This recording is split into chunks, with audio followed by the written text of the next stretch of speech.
Nişan yersiz bir adətdir. Bence. Səbəbi nədir?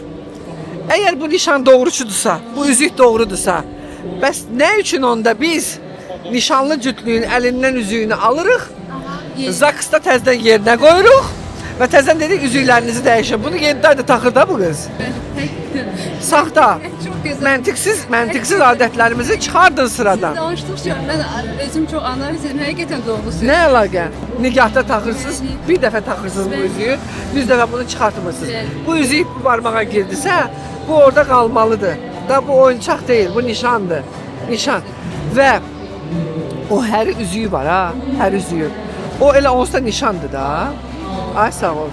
En güzel. Niye onda sual verərsən ki, niye oğlanımızda yoxdur onda bu? Çünki keçmişdə heç bir qız, heç bir qızın atası, heç kimin oğluna müştəri gözündən baxmayıb. Həmişə qızlar olubdu nişangah.